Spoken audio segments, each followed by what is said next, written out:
De repente ouviram ao longe um som que lhes pareceu o uivo de um lobo. A primeira reação dos discípulos foi de susto, mas depois, lembrando-se de praticar a virtude da serenidade, caminharam calmamente até o próximo patamar da montanha. Anoitecia quando lá chegaram.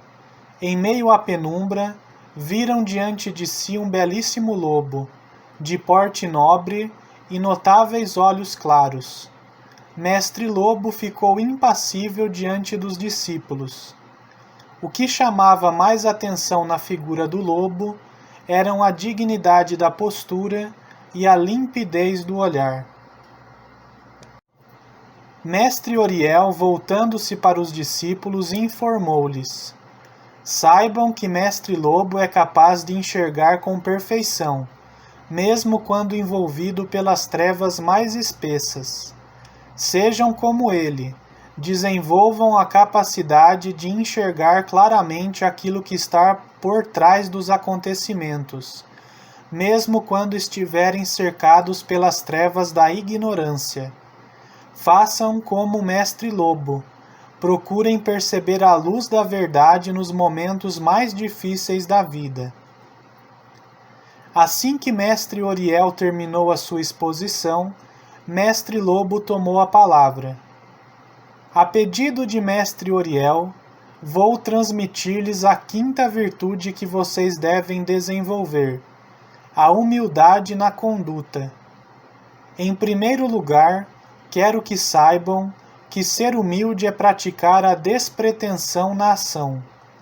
É procurar não ser arrogante em nenhuma situação. Ouvindo isso, um dos discípulos perguntou: Mestre, se alguém me agredir injustamente, até que ponto devo manter a humildade diante dessa pessoa? Bem, a humildade deve ser justa e equilibrada. Ninguém deve humilhar-se a ponto de esquecer-se de que é um ser humano. A dignidade do ser humano é sagrada. Para tudo existe uma justa medida.